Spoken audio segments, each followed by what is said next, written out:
বানৰ পিছত ধেমাজিত ব্ৰহ্মপুত্ৰৰ প্ৰবল খহনীয়াছ চিচিমুখ অঞ্চলত চপৰা চপৰে খহিছে ব্ৰহ্মপুত্ৰৰ গৰা বিগত এমাহত নৈত জাহ গৈছে কেইবা হেক্টৰ কৃষিভূমি সম্পূৰ্ণৰূপে ব্ৰহ্মপুত্ৰত বিলীন হৈছে এখন গাঁও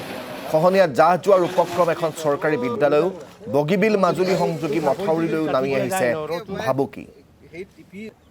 এই সন্দৰ্ভত সবিশেষ জনাব ধেমাজিৰ সাংবাদিক সঞ্জীৱ কোঁৱৰে হয় বৰ্তমান মই উপস্থিত আছোঁ ধেমাজি চিচিমুখ অঞ্চলৰ জন্মিচুক গাঁৱৰ ব্ৰহ্মপুত্ৰ নদীৰ পাৰত আৰু এয়া মোৰ কেমেৰা সহযোগীয়ে দেখাইছে এনেদৰে এই জন্মিচুক গাঁৱত কিদৰে ব্ৰহ্মপুত্ৰই এফালৰ পৰা চপৰা চপৰে গৰা খহাই নিছে ইতিমধ্যে দৈনিক প্ৰায় প্ৰতিদিনে প্ৰায় কেইবা মিটাৰকৈ এনেদৰে ব্ৰহ্মপুত্ৰই গৰা খহাই যি ধেমাজি আৰু ঢকুৱাখানা লখিমপুৰ জিলাৰ যি প্ৰতিৰক্ষা স্বৰূপ যি মথাউৰি কাষ চাপি গৈ আছে আৰু এনেদৰে হ'লে খুব কম দিনৰ ভিতৰতেই সমগ্ৰ মথাউৰি চোৱা এক বিপদত পৰা আশংকাই দেখা দিছে ইতিমধ্যে এই অঞ্চলৰ পৰা কেইবাখনো গাঁও উঠি যাব লগা হৈছে ব্ৰহ্মপুত্ৰ বুকুত জাহ গৈছে শ বিঘা মাটি ব্ৰহ্মপুত্ৰ বুকুত জাহ গৈছে কেইবাখনো গাঁও জাহ গৈছে মই এই অঞ্চলত ইয়াত যিসকল উপস্থিত আছে স্থানীয় ৰাইজ তেখেতসকল উঠলে যাবৰ চেষ্টা কৰিম ইয়াত আপোনালোকৰ কিমান খহাইছে কোন নদীয়ে কেনেদৰে খহাই এতিয়া কহাইছে বুলি ক'ব গ'লে মানে কহাই এতিয়া আমিতো এতিয়া কহাটোত আপোনালোকে দেখিছে কিন্তু আমি এই বছৰটো ৰানিং বছৰটোত আমি কহা হিচাপ কৰি যদি আমি কওঁ তেতিয়াহ'লে আমি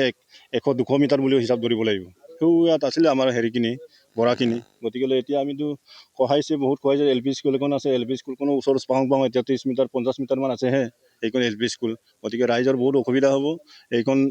আমাৰ অকল জন্মিচুক চিচি বুলিয়ে নহয় এইখন যদি মথাউৰি যদি ক্ষতি হয় আমাৰ দুখন জিলা 3খন জিলা মাজুলী লখিমপুৰ বা সমষ্টি হিচাপে ঢকুৱাখানা ধেমাজি গোটেইখিনি আমাৰ সমস্ত এৰিয়াখিনি আমাৰ বহুত ক্ষতিসাধন হ'ব এতিয়ালৈকে আপোনালোকে কেইখন গাঁও কিমান মাটি ইতিমধ্যে যদি আজিৰ পৰা যদি 4 বছৰ আগলৈ যদি যাওঁ তেতিয়াহ'লে নিশ্চিতভাৱে ক'ব লাগিব যে বহুত হেক্টৰ মাটি ব্ৰহ্মপুত্ৰত বিলীন হৈ গৈছে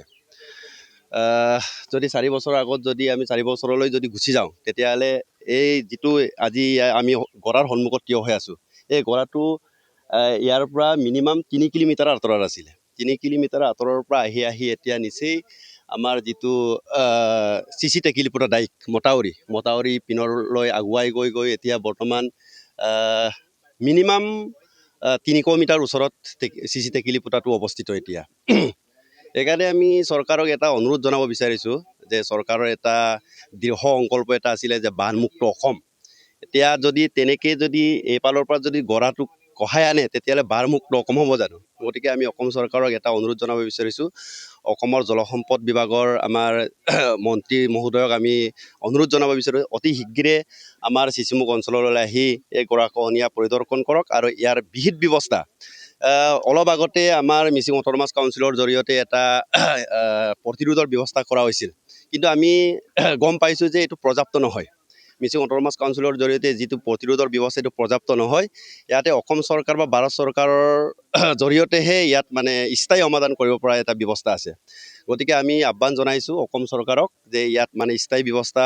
জিঅ' বেগৰ ব্যৱস্থা কৰক নহ'লে ইয়াত মানে স্থায়িত্ব বোলা বস্তুটো আমি দেখিবলৈ নাপাওঁ নিশ্চিতভাৱে এই যদি ব্যৱস্থা যদি কৰে অসম চৰকাৰে তেতিয়াহ'লে এই জেগাটো নিৰাপদ হ'ব যদি এই গৰাখহনীয়াটো যদি অব্যাহত থাকে তেতিয়াহ'লে যিটো আমাৰ চিচি টেকেলিপতা মথাউৰি এইটো অলপ সময়ৰ পিছতে বিলীন হৈ যাব আৰু ধেমাজি আৰু লখিমপুৰৰ কাৰণে এটা বৃহৎ এটা ভাবুকিৰ সৃষ্টি হ'ব হয় দৈনিক গৰা খহিয়ে আছে শ বিঘা ভূমি মাটিত জাহ গৈ আছে কিন্তু এই মুহূৰ্তলৈকে বিভাগৰ পৰা চৰকাৰৰ ফালৰ পৰা কি ব্যৱস্থা লৈছে স্থানীয় লোকে মই জানিব চেষ্টা কৰিম আপোনালোকে ইয়াত দৈনিক মাটি খহাই আছে গৰা খহাই আছে এতিয়ালৈকে চৰকাৰে কিবা প্ৰতিৰোধৰ ব্যৱস্থা লৈছে নেকি চৰকাৰৰ ফালৰ পৰা আমাৰ আজিৰ পৰা এসপ্তাহৰ আগত আমাৰ বিধানসভাৰ এই চিচি বৰুৱা বিধানসভা সমষ্টিৰ বিধায়ক মহোদয় লগতে আমাৰ জিলা সংগঠনৰ বিষয়ববীয়াৰ লগতে গোটেই দিশটো পৰিদৰ্শন কৰিছিলে আৰু যোৱা বছৰৰ পৰাও এইখিনি চাই আছে কিন্তু আমি স্থায়ী প্ৰতিৰোধ ব্যৱস্থাটো আমি এতিয়ালৈকে দেখিব পৰা নাই সেইকাৰণে আমি খুব গভীৰ উদ্বেগ প্ৰকাশ কৰিছোঁ এনেকুৱা ধৰণৰ যদি অৱহেলা কৰি থাকে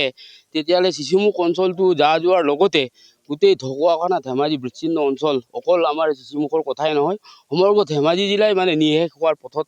অগ্ৰসৰ হ'ব বুলি আমি ভাবিছোঁ সেয়ে চৰকাৰক আমি অনতিপলমে এই বিষয়টো মানে গুৰুত্ব সহকাৰে বিবেচনা কৰি তৎকালীন ব্যৱস্থা গ্ৰহণ কৰিবৰ কাৰণে আমি আহ্বান জনাইছোঁ। ইতিমধ্যে দেখা গৈছে যে এই অঞ্চলটো ক্ৰমান্বয়ে গৰা খহাই নি আছে, ব্ৰহ্মপুত্ৰ বুকুত জাহ গৈ আছে, শ শ বিঘা মাটি এখন গাঁও উঠি গৈছে, মথাউৰি সমীপত পাইছেগৈ। এতিয়ালৈকে কিবা ব্যৱস্থা আপোনালোকে লোৱা দেখিছেনে বিভাগৰ ফালৰ পৰা? কৰিছে, কিন্তু স্থায়ী সমাধানৰ ব্যৱস্থা এতিয়ালৈকে কৰা নাই। সেইকাৰণে আমি শংকিত, খুবেই শংকিত। আৰু প্ৰথম কথা, আমি যোৱা বছৰো আমি কৰিছোঁ, পৰিদৰ্শন কৰাইছোঁ, দৃষ্টিগোচৰ কৰিছোঁ, কিন্তু তৎসত্ত্বেও বিভাগীয় ফালৰ পৰা বা অসম চৰকাৰৰ ফালৰ পৰা স্থায়ী সমাধানৰ ব্যৱস্থা কৰা নাই। গতিকে আমি ক'বলগীয়া বিশেষ একো নাই, কিন্তু এটাই আমাৰ অনুৰোধ, জলসম্পদ বিভাগৰ মন্ত্ৰী ডাঙৰীয়াই আহি ইয়াত পৰিদৰ্শন কৰি স্থায়ী সমাধানৰ সুব্যৱস্থা যদি নকৰে, আমি ইয়াত এই ৰখাব পৰা ব্যৱস্থা নহ'ব। ইয়াত মেইন কথা, গৰাখহাই লৈ যাবই, আমাৰ মথাউৰি লৈ যাব। মথাউৰি যোৱাৰ লগে লগে আমাৰ বৃহৎ ইয়াত ঢকুৱাখানা অঞ্চলবাসী, ধেমাজি অঞ্চলবাসী, লখিমপুৰ বা ধেমাজি, গোটেই আমাৰ অঞ্চলজুৰি ইয়াত তীব্ৰ ভয়াৱহ ৰূপ আমি সন্মুখীন হ'ম। গতিকে এয়াই আমি অৱশেষত আকৌ কাঠৰ অনুৰোধ, বিভাগীয় কৰ্তৃপক্ষই অহাৰ লগে লগে আমাৰ জলসম্পদ মন্ত্ৰী ডাঙৰীয়াও আহি পৰিদৰ্শন কৰি সুব্যৱস্থা কৰি দিবৰ কাৰণে আমি পুনৰ জাতীয় সংগঠনৰ ফালৰ পৰা অনুৰোধ জনাইছোঁ। কিমান কিলোমিটাৰ দৈৰ্ঘ্য জুৰি এনেদৰে গৰা খহাই আছে? প্ৰায় আমি ইয়াত 5 কিলোমিটাৰমান মিনিমামহে ধৰিছোঁ, তাতকৈ বেছি হ'বই। আমি মিনিমাম 5 কিলোমিটাৰ বাহিৰত আছিল। এতিয়া আমি 1 মাহৰ আগতে এই বস্তুটো 5 কিলোমিটাৰ ভিতৰত আহি নিচেই মথাউৰি কাষত পাইছেহি। গতিকে এয়াই আমাৰ খুব দুখ লগা পৰিৱেশ হৈছে আমাৰ ইয়াত। একচুৱেলি এই গতি যদি অব্যাহত থাকে, আমি ইয়াত লখিমপুৰ ধেমাজি ইয়াত বাচি থাকিব পৰা সম্ভৱ নহয়, কেতিয়াও সম্ভৱ নহয়। আৰু আপোনালোকে দেখিছে যি ধৰণে পানীৰ কাৰেণ্ট, আৰু এতিয়া আপোনালোকৰ সন্মুখতে গৰাখহনীয়াই যিটো ৰূপ ধাৰণ কৰিছে, গতিকে এয়া সম্ভৱ নহয়। গতিকে ইয়াত স্থায়ী সমাধান যদি ভাবে, তেতিয়াহ'লে ইয়াত ভাল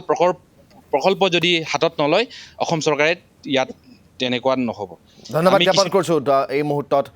আমাক পোনপটীয়াকৈ পৰিৱেশ দেখুওৱাৰ বাবে সঞ্জীৱ কোঁৱৰ।